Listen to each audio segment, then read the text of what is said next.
Good evening, America. This is Jeff Desk. Tonight, we are not talking about policy disagreements or political theater. We are staring straight into the coldest truth of Donald Trump's second term, a president who governs by raising a guillotine over the heads of the very people who sold their souls to put him back in power. And right now, that blade is hovering directly above Kristi Noem, a woman who spent 8 years proving she would do anything, say anything, be anything he wanted, only to discover that even perfect obedience is never enough. Make no mistake, the stories that her job is on the chopping block were not leaks. They were planted by him deliberately. And what you are about to hear over the next few minutes is the most chilling leadership tactic ever brought inside the White House, now being deployed again, more ruthlessly than ever. If you have ever wondered how far one man will go to break the will of everyone around him, stay with me. Because tonight, Trump was just caught betraying Kristi Noem, and the footage of that betrayal should terrify every single one of us.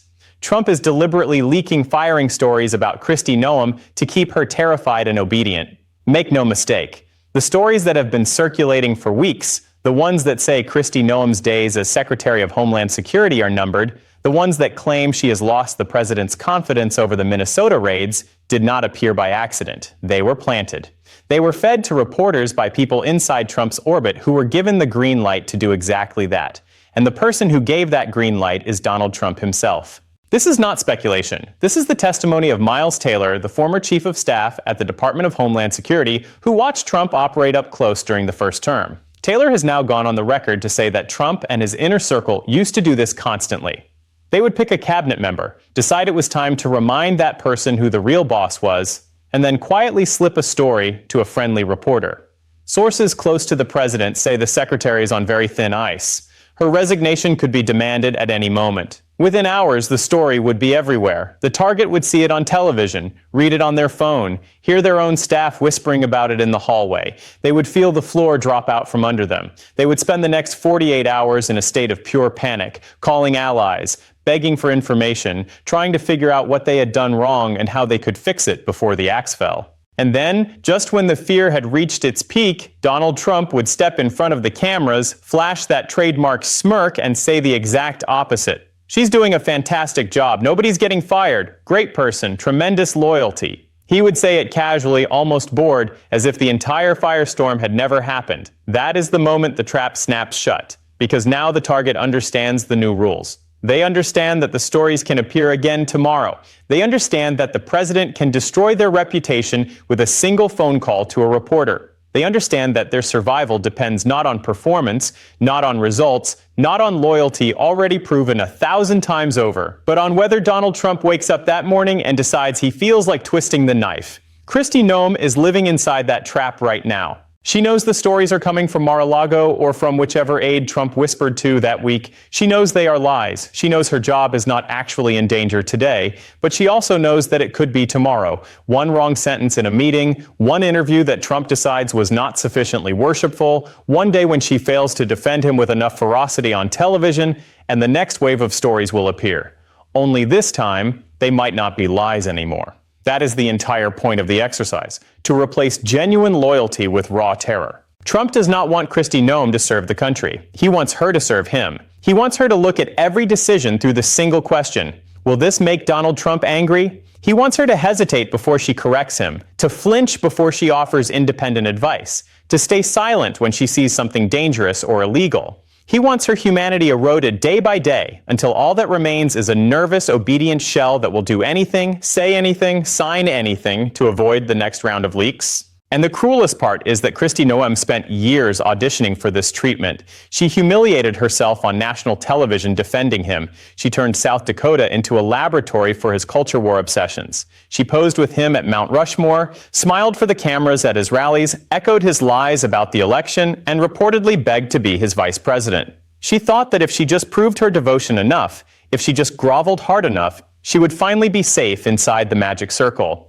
Instead, she discovered that the circle does not exist. There is no amount of loyalty that buys safety with Donald Trump. There is only the daily tribute of fear. This is the exact same fear tactic he used successfully in his first term. This is not new behavior. This is vintage Trump, refined and perfected between 2017 and 2021 until it became one of the most effective weapons in his arsenal. Ask Reince Priebus how many times he saw his own obituary written in the press while he was still chief of staff. Ask Steve Mnuchin how many weekends he spent convinced he was about to be fired because a story appeared saying Trump had lost confidence in him. Ask Mike Pompeo how many nights he lay awake wondering if the next anonymous quote would finally end his career. They all lived under the guillotine, and every single one of them learned the same lesson. The only way to make the story stop was to become more extreme in their praise, more ruthless in their execution of his wishes, more willing to throw their own reputations into the fire to protect his.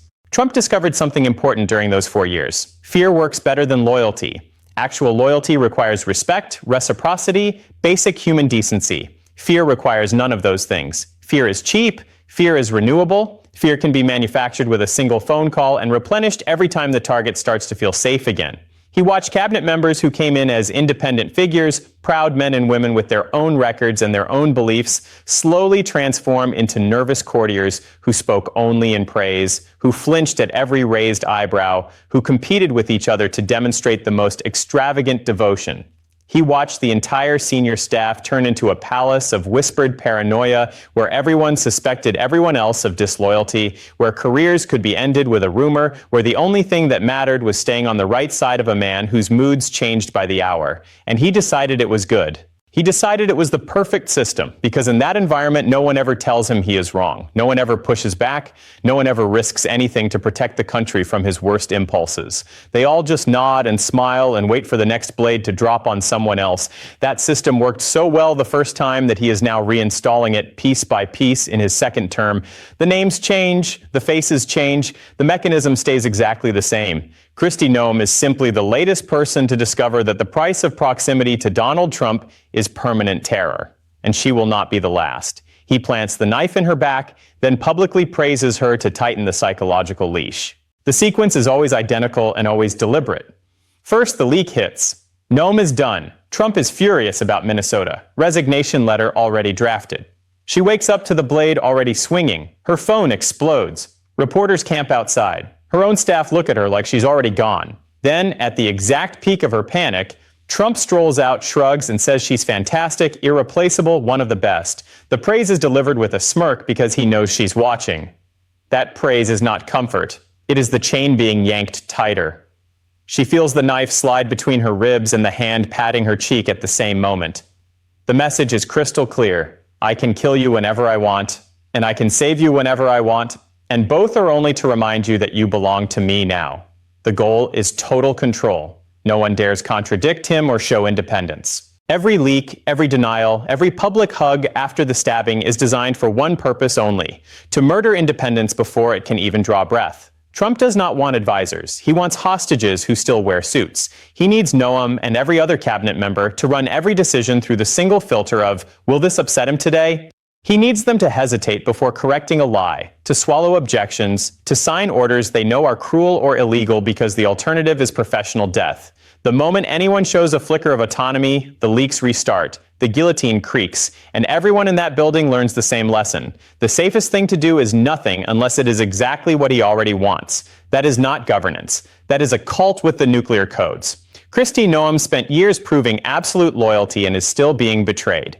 She rewrote her entire political identity to become his perfect disciple. She banned abortion with no exceptions, turned South Dakota into a MAGA theme park, executed prisoners on camera, sent National Guard troops to the Texas border just to get a photo op with him, posed with a gun on every magazine cover, and parroted every lie he ever told. She flew to Mar-a-Lago on her own dime, laughed at his cruel jokes, defended January 6th, called him the greatest president in history while he was still golfing after losing the election. She begged on her knees to be his vice president, let him humiliate her publicly when he picked someone else, and still smiled through it all because she believed that total submission would finally earn her a permanent place at his side. And now, after every degradation, every sacrifice, every ounce of dignity she burned for him, he repays her with the same cold blade he uses on everyone else. Same pattern used on Jeff Sessions. Handpicked, then publicly destroyed for one act of independence.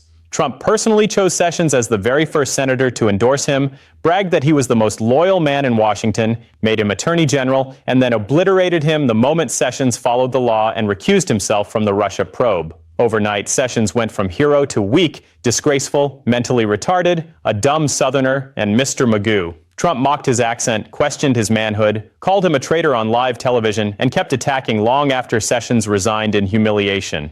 One single act of legal duty, one moment when Sessions put the Constitution above personal protection of Trump, and Trump spent years trying to annihilate him politically and personally. That is the contract every Trump loyalist signs. Total obedience forever, or total destruction the first time you breathe independently. Same pattern used on 5 GOP senators who voted against him on Venezuela, screamed at and declared unelectable. 5 Republican senators, men who had spent years defending him, fundraising for him, voting for his judges, and shielding him from impeachment, dared to vote with Democrats to restrict his ability to launch military action in Venezuela without Congress. That was all it took. Trump didn't just disagree, he personally called each of them and berated them like disobedient children. Then he went on social media and announced to the world that these 5 sitting U.S. senators should never be elected to anything ever again. Overnight, loyal soldiers became traitors worthy of political execution. Their crime was not disloyalty to the country. It was one vote that reminded Donald Trump he is not a king.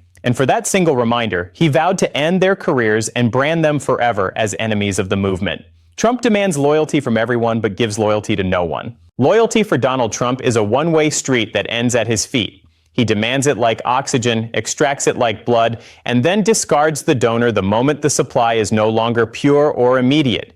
He will take your reputation, your career, your dignity, your future, and he will burn all of it to warm himself for 5 minutes if it serves him. Sessions, Pence, Noem, the senators, generals, cabinet secretaries, press secretaries, every single person who ever tied their fate to his discovered the same brutal truth.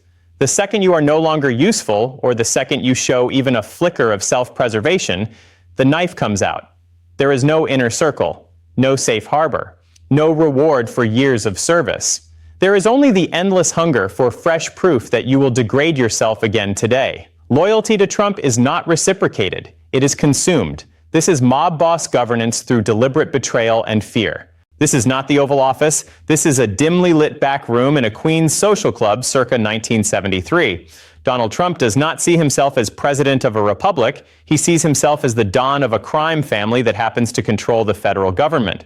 The leaks, the public praise after the stabbing, the constant threats, the ritual humiliations, all of it is straight out of the mafia playbook. You keep your soldiers terrified so they never testify. You kiss them on the cheek right before you order the hit so they never see it coming. You demand they kiss the ring every single morning while reminding them you can have them clipped before lunch. Trump runs the executive branch like Tony Soprano ran the Beta Bing, with whispered threats, sudden rages, loyalty tests, and the ever-present promise that betrayal of the boss is punished by slow public death. The only difference is that the weapons are not guns. They are leaks to the New York Post, posts on Truth Social at 3 a.m., and the slow drip of anonymous quotes that destroy reputations overnight. He governs through omerta enforced by terror, and every cabinet member is a made man who knows one slip means sleeping with the fishes of political oblivion. If he'll do this to his most devoted soldiers, he will do it to anyone when they become inconvenient. Kristi Noem crawled across broken glass for this man for 8 straight years and still got the guillotine treatment the first moment he decided she needed another reminder of who owns her soul. If the woman who turned her state into his personal laboratory, who defended every crime, every lie, every insurrectionist, who begged to be his vice president and smiled while he picked someone else, if even she is just another disposable body to be terrified back into line,